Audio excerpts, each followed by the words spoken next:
असनाया असित्वम इच्छा असनाया सैव मृत्योर्लक्षणम तया लक्षितेन मृत्युना असनाया, उससे भी लक्षित, लक्षण से लक्षित। बहुत बढ़िया। लक्षण मृत्यु का हो गया, इस प्रकार जो लक्षण है मृत्यु का उससे लक्षित कौन हो गया? जो मृत्यु से ग्रस्त है, माने प्यास युक्त है, भोजन की इच्छा से युक्त है, वो कौन चला गया? हिरण्यगर्भ पर। कथम असनाया या मृत्यु हो। अब प्रश्न उठता है कि भोजन की इच्छा मौत कैसे है जी? तो मैं अपनी ओर से एक वाक्य बोल रहा हूँ, कुंजज स्वामी जी वाली बात याद आ जाती। वो तो थे ना एकदम अंग्रेजी वाले, जितनी बात आप अपनी ओर से कहते हैं कहा दिया करिए, कितनी बात मैं अपनी ओर से कहता हूँ। जितनी बात भाष्य के अनुवाद करते उतना कहिए भाष्य का कहना है, क्योंकि वो कहते थे मैं संस्कृत जानता नहीं, मैं समझूंगा सब शंकराचार्य कहते हैं शंकराचार्य माने भाष्यकार, तो उनको फिर बताने के लिए इतना अंश मैं अपनी ओर से जोड़ रहा हूँ, लेकिन है यह भी भाष्य सम्मत ही। तो भूख लग जाए तो मृत्यु है या नहीं? भूख लगने पर वेदना होती है। और मृत्यु इसलिए है भूख, क्योंकि भूख लगने पर दूसरे को मारने की इच्छा जरूर होती है। भूख लगने पर भूख की निवृत्ति किससे होगी? भोज्य पदार्थ से, अन्न से। अन्न के रूप में कौन आवेगा? कोई न कोई स्थावर या जंगम प्राणी, जीव। भूख लग गई तो अब बिना किसी को मारे हुए, भूख विचित्र राक्षसी है ये भूख लग गई तो दो चार को खाएगी। दो चार क्या, अगर कोई इतने आटे की रोटी पाता है, इतने आटे जितने चने से या गेहूं से जौ से बने उतने जीव को खा गया या नहीं ये देख, अगर कोई 1 किलो आटे की रोटी खाता है, 1 किलो गेहूं, 1 किलो जौ या जो भी चना, 1 किलो में जितने चने थे सब जीव हैं या नहीं? एक एक से फिर हजारों होते हैं, कालक्रम से लाखों जीव को खा गया। 1 किलो भोजन करने वाला, उसको पता नहीं लाखों जीवों को तो तुमने खा लिया बड़ी दिक्कत थी। इसलिए शंकराचार्य ने कहा हाँ। और फिर दक्षिण वाले जो भोजन करते, हम लोगों के जीव में वो क्षमता नहीं, मट्ठा मिल जाए तो उनके जीव इतने लपकती है, टट एकदम ऐसे पीते हैं। पानी ही ज़्यादा होते उसमें, मट्ठा कहाँ शुद्ध मिले। पानी फिर ऐसे लेकर ऐसे करते। अब भात को चबाते नहीं, उड़ीसा के लोग निगल देते, तो भात को चबाते कहाँ? हम लोगों को था कि इतना इस मुद्रा में भात लो, मुंह डालो, चबाओ, लेकिन एकदम निगल जाते। कहीं अचार और क्या मट्ठा मिल जाए तो वो लोग जीभ से टन टन की आवाज़ आती, एकदम बहुत स्वादिष्ट भोजन। लेकिन वो नहीं समझते इतने जीवों को निगल रहा हूँ क्या, हाँ इतने जीवों को खा रहा हूँ, ये ध्यान का होता। इसलिए कहा, इसका मतलब भूख लग गई तो अब प्राणियों को खाने मारे बिना भूख की निवृत्ति नहीं हो सकती। कथम असनाया मृत्यु ही उच्यते, असनाया ही मृत्यु ही शब्देन प्रसिद्धम हेतुम अवद्योतयति, यो ह्यसितुम इच्छति सो असनायानंतरमेव हंति जंतून्। भला मृत्यु यह क्यों है? भूख की इच्छा क्योंकि प्रसिद्ध है, इसमें कोई संदेह की बात नहीं है, अध्यारोपित बात नहीं है। जो भोजन करना चाहता है वह तो भूख के अनंतर भोजन के ब्याज से हंति जंतून बहुवचन है, कईयों प्राणियों के कचूमर निकाल करके अपना पेट भरता है। अरे राम रे राम, लाचारी है, जन्मे है तो पेट है ही, पेट है तो प्राणियों का आहार करना ही करना है। बहुत गनीमत है कि क्या, बहुत गनीमत है कि स्थावर प्राणी तक सीमित रहे। सन्यासियों के लिए वो भी वर्जित है, सामान्य रीति से भोजन बनाना भी, फूल तोड़ना भी, तुलसी दल तोड़ना भी, दूर्वा तोड़ना भी। जैनों वाली, बौद्धों वाली अहिंसा तो हमारे यहाँ से गई है ना, संन्यास धर्म। हम लोग दूर्वा भी नहीं तोड़ सकते, फूल भी नहीं तोड़ सकते, दीपक भी नहीं जला सकते, ये सब क्योंकि अच्छा तेज गति से चल नहीं सकते। अहिंसा का धर्म बहुत कुछ अंश में सन्यासियों पर लागू होता है। फूल तोड़ना, तुलसी तोड़ना, दूर्वा तोड़ना, बिलपत्र तोड़ना, दातवन तोड़ना, ये सब सन्यासी के लिए वर्जित। अग्नि प्रज्वलित करना, जहाँ तक हो सके दूसरे प्राणी की मौत में हम हेतु न बने। जहाँ पेट है वहाँ पर फिर जो अनिवार्य है, जिसके बिना जीवन चल ही नहीं सकता, उतने अंशों में हमारे द्वारा स्थावर प्राणियों की भी हत्या हो। असमय में हम स्थावर प्राणी की हत्या भी न करें। दातवन तोड़ना, ये सब सन्यासी के लिए वर्जित। तुलसी भी तोड़ना, ये सन्यासी के लिए वर्जित। आग जलाना सन्यासी के लिए वर्जित। कम से कम मृत्यु हमारे द्वारा लोगों को हो। मोदी जी ने वहाँ क्या पूछा, ऐसा आशीर्वाद दीजिए मैं कम से कम भूल करूं। तो मैंने कहा जब आशीर्वाद लेना है, ये नहीं कहा मैं जीतूं, बहुत ऊंची बात, बहुत ऊंची बात। वो ये नहीं कहा कि चुनाव में जीत जाऊं, ऐसा ये प्रधानमंत्री कुछ नहीं। मुझको ऐसा आशीर्वाद चाहिए कि कम से कम मैं भूल करूं। तो मैंने कहा जब आशीर्वाद ही लेना है तो ये कहानी क्यों नहीं कहते कि बिल्कुल भूल ना करूं। तो उन्होंने कहा असंभव वरदान, असंभव आशीर्वाद कैसे मांगूं। उनका कहना था कि मनुष्य से तो भूल होती ही है, भूल तो मुझसे होगी ही, लेकिन कम से कम मैं भूल करूं। हमने कहा बहुत अच्छा आपका भाव। हम तो किसी को ये नहीं कहते आशीर्वाद है फलो फूलो, ऐसा हमारे मुँह से नहीं निकलता ना, कुछ नहीं। पूज्य गुरुदेव ने हमको कहा, पूज्य गुरुदेव ने कहा, बंद हो गए। पूज्य गुरुदेव ने कहा तो हमारी कमजोरी जान गए बिना बताए। देखो एकांत में कहा जो कोई आवे आर्त अर्थार्थी व्यक्ति, अर्थार्थी माने कोई मंत्र बताइए अर्थ मिल जाए, कोई रोग है तो दूर हो जाए, उसकी उपेक्षा मत करना। क्योंकि सकाम व्यक्ति की उपेक्षा कर दोगे तो वो शास्त्रीय मार्ग पर कैसे चलेगा। और अपनी खुदाई मत बघाड़ना, मेरे आशीर्वाद से सब ठीक हो जाएगा बच्चा बचवा, वो बोलते थे निर्वा, बचवा सब ठीक हो जाएगा, ये भी नहीं। तो शास्त्र सम्मत उनको कोई छोटा सा वो अनुष्ठान बता दो। शास्त्रीय मार्ग पर चलने पर जब उनके कष्ट का निवारण होगा, धन की प्राप्ति हो जाएगी, तो निष्कामता परक जो वचन है शास्त्र में, उनके प्रति भी उनकी आस्था हो जाएगी। तब धीरे धीरे वो मोक्ष के मार्ग पर चले जाएंगे। तब से मैंने कोई कहता है कि महाराज दर्द है या ये है या बेटा है नहीं है, बेटी नहीं है, बहुत छोटा सा साधन में बताता हूँ। जय स्वामी कहते थे कि आप बहुत छोटा बताते। हमने कहा असुरों के लिए बहुत कठिन साधन बताना चाहिए, दैवी संपद वालों के लिए छोटा साधन बनाए। क्या बताया या नहीं। रावण को कितना बड़ा कांठ वांठ काट के देना पड़ा। उतनी भगवान अपेक्षा दैवी संपद वालों से उतनी अपेक्षा नहीं रखते ना। अच्छा वो जो जीती चाहती थी कि इंद्र को मारने वाला पुत्र हो, इतना कठिन अनुष्ठान बताया उनके पतिदेव ने कि कहीं ना कहीं भूल कर देगी तो इंद्र से मरने वाला पुत्र होगा। अब देखो मेरा बेटा है, इंद्र उसको मारने के लिए विमाता होकर कहती है कि ऐसा हमको बेटा दो जो तुम्हारे बेटे जीती की नहीं अदिति के गर्भ से उत्पन्न इंद्र को मरवाने के लिए। अब आंख मूंद के कह दिया था जो वरदान मांगोगी वो दूंगा। ये जो पति लोग होते हैं यूँ यूँ मारे जाते पत्नी से, दशरथ जी यूँ मारे गए क्या, आंख मूंद के कह दिया जो मांगोगी वो दूंगा, समझ लो। और फिर अब केकई बने बिना नहीं रहेगी यहाँ कोई ऐसे वो दिति को आंख मूंद के आप क्यों लिखते हो, आपके तो पत्नी है ही नहीं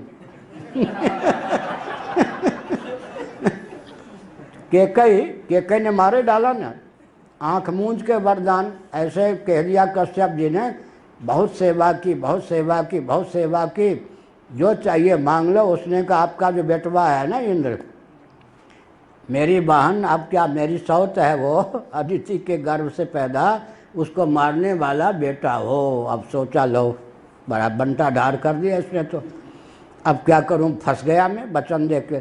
ऐसा कठिन साधन बताया 1 वर्ष का कि कहीं न कहीं बेचारी भूल करे और इंद्र के द्वारा मरने योग्य बेटा पैदा हो जाए। लेकिन जब वामन भगवान को, हाँ, अदिति ने पूछा 12 दिन का पयोव्रत, तो दैवी संपत्ति संपन्न व्यक्ति को छोटा सा साधन बताना चाहिए। आसुरी ढंग का व्यक्ति तो ऐसा किसी को मारने के लिए, किसी को कुछ के लिए, तो उसको इतना जटिल साधन बताना चाहिए, करेगा ही। छोटे साधन उसका, छोटे साधन में क्या, छोटे साधन में कम परिश्रम वाले राम राम कहाँ जपते लोग ज़्यादा, छोटा सा साधन है ना, उसमें विश्वास नहीं होता।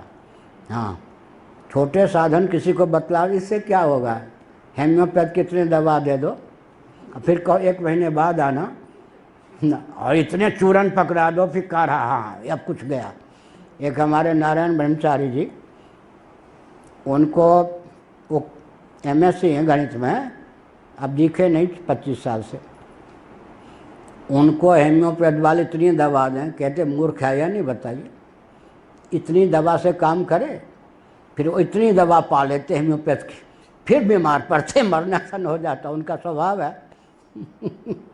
तो इसका मतलब क्या हुआ, इसीलिए फिर कठोर हृदय का जो हो, मजदूर ढंग का हो या बहुत श्रमिक हो, हाँ बहुत श्रमिक हो, उसको क्या करना चाहिए। अच्छा, ये बायोकेमिक में हेम्योपैथी में क्या होता, असली दवा इतने देते हैं, अब रोगी को विश्वास न हो तो रोज़ देते हैं बिना पावर के, वो समझता है रोज़ दवा हो रही है, वो एक दवा गई वो 1 महीने तक काम करेगी। वो नकली दवाएं होती हैं, वो तो मालूम है। तो क्या अर्थ हुआ, इसीलिए साधन। तो हमने यहाँ कहा कि भूख लग गई तो क्या करना चाहिए, भोजन। भोजन किसको करेंगे भाई, जिसको करेंगे उसका कचूमर निकालेंगे, तो बिना मृत्यु माने जब तक भूख रहेगी तब तक हमको मारेगी, और जब वो भूख दूर होने लगेगी हजारों जीव को खा करके वो शांत होगी। बड़ी विकट है, इसलिए इसका नाम मृत्यु। जिस आश्रय को और विषय को दोनों को मारने वाली कौन होती है, क्या हुआ, आश्रय और विषय दोनों को जो मार दे उसका नाम मौत सी समझो। तो क्या हुआ जी, देखिए मौत क्यों है, आश्रय विषय दोनों को कष्ट दे।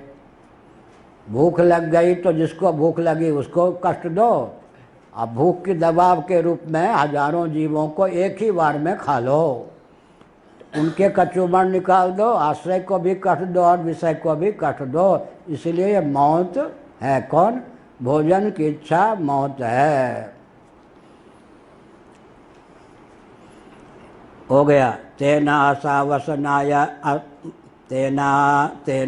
वसनाया लक्ष्यते मृत्यु इत्यसनाया ही इत्यादि। इस प्रकार से भोजन की इच्छा का अर्थ है मृत्यु। यह मृत्यु क्या है, भोजन की इच्छा, क्योंकि यह आश्रय विषय दोनों को पीड़ित करने में, मारने में समर्थ है। इतने व्यक्ति क्यों मर गए, भूख के चपेट में भोजन नहीं मिला, इसलिए ये भी घटना घटती ना भारत में। भूख के चपेट में आके कितने व्यक्ति मर जाते। नैमिषारण्य में एक MA पास व्यक्ति था, ग्वालियर का, गोरा चट्टा ब्राह्मण, बहुत अच्छा कवि था। अब मेरे पास उसको रख दिया गया। हम लोगों को इतना आटा दिया जाता था कि 24 घंटे में 4-5 रोटी से ज़्यादा हम लोग पा ही नहीं सकते थे, बना ही नहीं सकते थे। स्वयं बनाना पड़ता था, लकड़ी तोड़नी पड़ती थी, बहुत परिश्रम। हम उसको 4 के बदले 8 रोटी दे सकते थे, आटा ही बहुत कम मिलता था। बहुत यातना सह के ये बाबा बेचारे। मैं आया तो मैं ध्यान रखता था, बाद में पता चला कि गरीब घर का था, MA पास था, ब्राह्मण था, बहुत अच्छा कवि था। उसको भोजन भरपेट न मिलने के कारण नदी में डूब के मर गए, भूख के चपेट में मरा। इसका मतलब जिसको लग जाए उसको मारे, और उसको दूर करने के लिए, भूख को दूर करने के लिए फिर हजारों जीव को मार करके एक बार में डकार ले, इसलिए मौत है ये। केनसा वसनाया लक्ष्यते मृत्युरित्यवसनाया ही इत्या बुद्ध्यात्मनोसनाया धर्म इति स एष बुद्ध्यवस्थो हिरण्यगर्भ मृत्यु इति उच्यते। अब कहाँ ले गए मृत्यु को? करण में ले गए न शंकराचार्य। कितने बड़े ये सब धुरंधर विद्वान साक्षात शिवई। अब कहते हैं भूख कब लगती है जी? कल कहा था ना, सुसुप्ति में या जागृत स्वप्न में। गाड़ी में भूख नहीं लगती? क्या लगती हो? हाँ, नहीं लगती है। तो गाढ़ी नींद में क्यों नहीं लगती? क्योंकि बुद्धि सो जाती है। ठीक है, बुद्धि सो जाए, जिसको जो भूत लगे वही ना हो तो भूत कैसे लगे?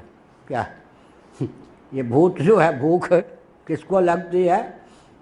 करण को, बुद्धि को। बुद्धि को विज्ञानात्मा बुद्धि से उपहित चेतन तक जाएगी, लेकिन सीधे भूख किसको लगेगी? भूख को। प्राण तो है सुसुप्ति में, लेकिन बुद्धि शयन को प्राप्त है। तो प्राण और बुद्धि, प्रज्ञा और प्राण दोनों के संवेद स्वरूप से भूख की सिद्धि होती है। प्राण तो है लेकिन प्रज्ञा नहीं है। प्रज्ञा माने बुद्धि अंतःकरण सुप्त है, उस समय भूख नहीं लग सकती। जब बुद्धि जगी तो भूख लग जाती है। इसीलिए अब भूख को कहाँ बैठाएंगे? भोजन की इच्छा को कहाँ बैठाएंगे? बुद्धि में। बुद्ध्यात्मनोसनाया धर्म, बुद्धि में आत्मबुद्धि संपन्न जो विज्ञानात्मा है, अब उस करणनिष्ठ जो भोजन की इच्छा, उसको कहाँ ले जाएंगे? प्राज्ञात्मा, विज्ञानात्मा, हिरण्यगर्भ। व्यष्टि में तेजस, समष्टि में हिरण्यगर्भ। और व्यष्टि में वैश्वानर भी। जागृत में भी हमको भूख लगती है, स्वप्न में भी भूख लगती है। तो विश्व और वैश्वानर को भूख क्यों लगती है? क्योंकि विश्व और वैश्वानर की उपाधि है बुद्धि। बुद्धि तो दोनों दशा में है ना, जागृत में भी स्वप्न में है। तो बुद्धि को लेकर भूख लगती है। तो करणनिष्ठ जो भूख है वो कहाँ? भोजनेच्छा भी बुद्धि में, इंद्रियाणि मनोबुद्धि में बुद्धि सबसे ऊपर है ना। भोजनेच्छा भी और भूख भी वही ना। एक बच्चा है जयपुर का, शर्मा जी का, उसको क्रोध आता नहीं।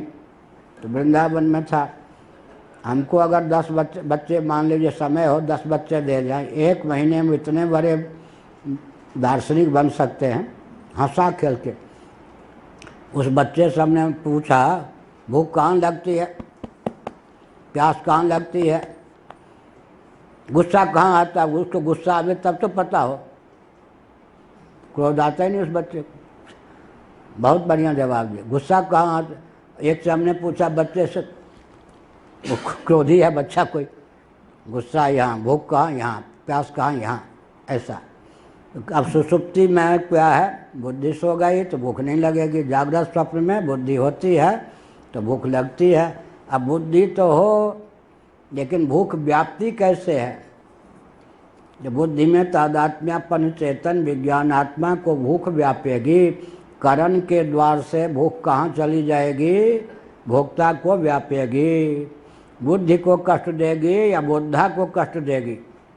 हाँ, बैठ गई वो कहाँ?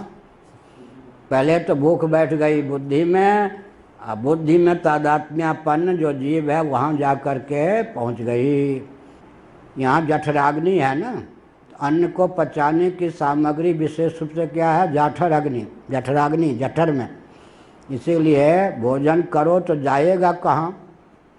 अन्न हवन कुंड में पहुँचेगा ना। हवन ही आग कहाँ है? यहाँ पेट में, जठराग्नि। ठीक कहा, वहाँ अन्न पहुँचता है, लगती है भूख बुद्धि के कारण।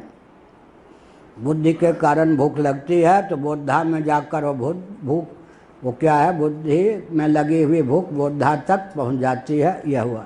इसीलिए मृत्यु की लक्षणा कहाँ चली गई? हिरण्यगर्भ तक। बुद्ध्यात्मनोसनाया धर्म इति स एष बुद्ध्यवस्थो हिरण्यगर्भ मृत्यु हो। लो, मृत्यु कौन हो गया? बुद्धि में तादात्म्यपन हिरण्यगर्भ जो है बुद्ध्यवस्था है, बुद्धि में अवस्थित, बुद्धि में तादात्म्यपन, व्यष्टि में तेजस, समष्टि में हिरण्यगर्भ हो गया। इसका नाम है मृत्यु। और जागृत में व्यष्टि में विश्व, विश्व स्थूलाभिमानी, और समष्टि में वैश्वानर, वैश्वानर अग्नि है। हिरण्यगर्भ कौन है? हिरण्यगर्भ जो नाम पड़ता है सूर्य को लेकर, वैश्वानर नाम जो हमारा है अग्नि को लेकर, प्राज्ञ नाम है चंद्रमा को लेकर। क्या? चंद्र प्रधान सुषुप्ति में और सूर्य प्रधान स्वप्न में, जागृत में क्या हो गए? अग्नि प्रधान। अग्नि प्रधान नाम है वैश्वानर, सूर्य प्रधान नाम है हिरण्यगर्भ, और चंद्र प्रधान नाम है प्राज्ञ, प्राज्ञ चंद्र।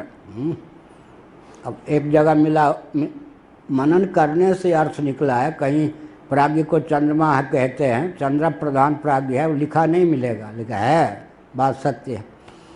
सूर्य अग्नि सूर्य चंद्र मिलके क्या हो गए जी? प्रणव। प्रणव के 3 है ना, औ म को लेकर सुषुप्ति, उसके देवता कौन है? चंद्रमा है या नहीं? मिल गया प्रणव शब्द ब्रह्म। औ म को लेकर अग्नि और सूर्य और चंद्रमा। राम हेतु किसान भानु हिमकर को हो या नहीं? हेतु किसान भानु हिमकर को। रौ क्या है? रौ किसका बीज है? अग्नि का। बीच में जो आ की मात्रा है राम में, वो क्या है? सूर्य का बीज है। अंत में जो म है वो चंद्रमा का बीज है। सुषुप्ति की सिद्धि मकार मात्रा से होती है, तो चंद्र प्रधान सुषुप्ति है। सूर्य प्रधान हमारा नाम हिरण्यगर्भ स्वप्न है, और अग्नि प्रधान कौन है? वैश्वानर विश्व। यह हुआ। मृत्यु नेदम कार्यम आवृतम आसित। तो हिरण्यगर्भ हो मृत्यु, हिरण्यगर्भ है मृत्यु, मृत्यु की लक्षणा चली गई, लक्षणा चली हिरण्यगर्भ। तेन मृत्यु नेदम कार्यम आवृतम आसित। उस हिरण्यगर्भ रूप मृत्यु से यह सब स्थूल प्रपंच रूप कार्य आवृत था। यहाँ पहुँच गए ना। प्राज्ञ अंतर्यामी ईश्वर तक शंकराचार्य नहीं ले गए। क्यों नहीं ले गए? इसलिए नहीं ले गए कि यहाँ पर अश्वमेध के देवता प्रजापति ब्रह्मा का वर्णन श्रुति को अभीष्ट है। यहीं तक प्रलय की अवस्था। अब उसमें एक शब्द ऐसा डाल दिया जिससे उधर भी ध्यान चला जाए। यथा पिंडावस्थया मृदा घटादया आवृत्ता स्युति तद्वत्। यह वाक्य बहुत जटिल है, अर्थ करने में सुगम है, लेकिन भाव बहुत जटिल है। पिंडावस्था का मिट्टी वाली अवस्था या चूर्ण वाली अवस्था नहीं कही गई। यथा पिंडावस्थया मृदा, पिंडावस्थापन्न जो मिट्टी उसके द्वारा घटादय आवृत्ता स्युः, घटादि आवृत होते हैं, ठीक उसी प्रकार से अब पिंड कौन हो गया? दाष्टान्तिक में पिंड स्थानी कौन हो गया?